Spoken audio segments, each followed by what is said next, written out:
ప్రస్తుతం 19వ తారీఖున అంబేద్కర్ విగ్రహ ఆవిష్కరణ ఏర్పాట్లు జరుగుతున్నాయి. కలెక్టర్ ఢిల్లీరావు గారు మనతో ఉన్నారు. సార్ చెప్పండి, ఒక మంచి అవకాశం, చాలామంది కలెక్టర్లు విజయవాడలో పనిచేశారు, కానీ ఒక అద్భుతమైన విగ్రహానికి దాంట్లో కూడా మీరు కూడా భాగస్వాములు అయ్యారు.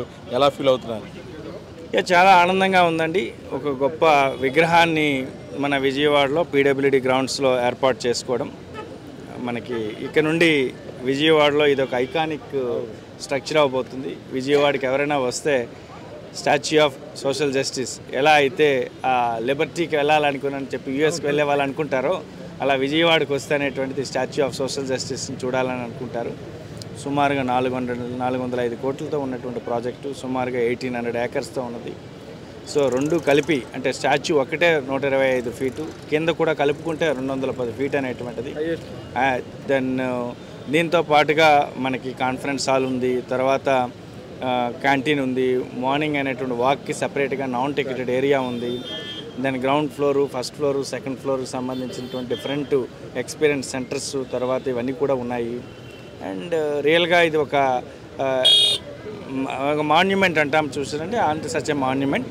దీనికి గౌరవ సీఎం గారు గత 6 నెలల నుండి ఎవ్రీ ఆస్పెక్ట్లో, అంటే ఈ శాండ్ స్టోన్ కలర్ ఎలా ఉండాలి, ఇది ఎలా ఉండాలి, ఎక్కడ ఏ విధంగా ఉండాలి, ఏ డిజైన్ ఎలా ఉండాలి అనుకుని అంత డీటెయిల్డ్గా అనేటువంటిది మాతో రివ్యూ చేశారు. దాంట్లో నేను కూడా భాగంగా ఉండడం, పార్టిసిపేట్ చేయడం చాలా ఆనందదాయకంగా ఉండాలి.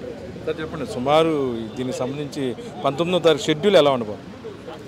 19th అరౌండ్ 4-4:30కి మన ఇందిరాగాంధీ మున్సిపల్ స్టేడియంలో ఒక 70-80 వేల మందితో ఒక పెద్ద మీటింగ్ అండి. తర్వాత ఎంజీ రోడ్లో ఒక 3 కిలోమీటర్స్తో ఒక బిగ్ గ్యాదరింగ్ అనేటువంటిది ఉంటుంది. సో ఇది ఒక 70-80 వేల మంది అనేటువంటి తక్కువ కాకుండా వీళ్ళు ఉంటారు.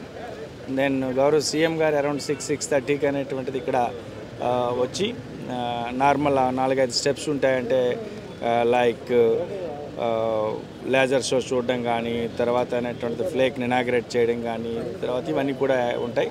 అది అరౌండ్ 6:30 to 7:30 మధ్యలో అనేటువంటి అవుతుంది. ఈ ఎంటైర్ ప్రాసెస్ చూడడానికి ఈ ఎంజీ రోడ్లో ఉన్న వాళ్ళు కానీ, అక్కడ ఐజీఎంసీలో ఉండే వాళ్ళు కానీ, డిఫరెంట్ ఏరియాస్లో ఉండేటువంటి వాళ్ళకి కూడా లైవ్ అనేటువంటిది ఏర్పాటు అనేటువంటి చేస్తున్నాం. మొత్తం లైవ్ అనేటువంటి ప్రోగ్రామ్ అంతటినీ కూడా లైవ్ 1,50,000 తక్కువ కాకుండా ఉంటుందండి. ఈ రోజున విజయవాడ నడిబొడ్డున బందర్ రోడ్లో 125 అడుగుల భారత రాజ్యాంగ నిర్మాత బాబాసాహెబ్ అంబేద్కర్ గారి విగ్రహాన్ని 19వ తారీఖు ముఖ్యమంత్రి గారి చేతుల మీదుగా ఆవిష్కరించడం జరుగుతుంది.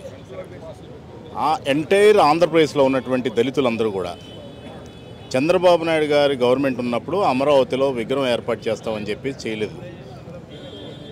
జగన్మోహన్ రెడ్డి గారు ఇంకొక 3 monthsలో ఎలక్షన్స్ వస్తాయి. ఈ 5 ఏళ్లలో ఆయన చెప్పినటువంటిది ఏదైతే ఉందో ఆ కమిట్మెంట్, నేను అంబేద్కర్ గారి విగ్రహాన్ని ఏర్పాటు చేస్తానని చెప్పి 404 కోట్లతో నడిబొడ్డున ఏర్పాటు చేయటం అనేది ఒక దళితుడిగా ఆంధ్రప్రదేశ్లో ఉన్న దళితులందరికీ ఒక విన్నపం చేస్తున్నాను. మన దళితులందరం కూడా జగన్మోహన్ రెడ్డి గారికి కృతజ్ఞత కలిగి ఉండాలని చెప్పి సందర్భంగా తెలియజేసుకుంటున్నా. అంబేద్కర్ గారు ఇచ్చినటువంటి ఏదైతే రిజర్వేషన్స్ ఉన్నాయో ఆ రిజర్వేషన్స్ అన్నీ కూడా మనం అనుభవిస్తున్నాము దళితులుగా. ఈ అనుభవిస్తున్నటువంటి ఈ దళితుల రిజర్వేషన్స్ని బట్టి మనందరం కూడా ఆయన రుణం తెచ్చుకునేలాగా మళ్ళీ జగన్మోహన్ రెడ్డి గారిని ముఖ్యమంత్రి చేయాలని చెప్పి మనస్ఫూర్తిగా కోరుకుంటున్నాను.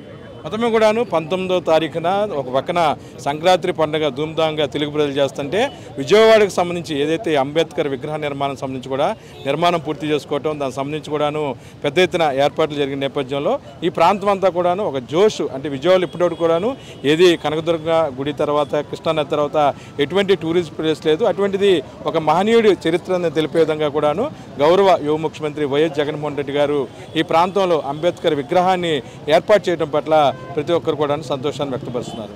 వీడియో జర్నలిస్ట్ విజయకృష్ణ కలిసి ఐ డ్రీమ్ కోసం అబ్దుల్ అలీం, విజయవాడ.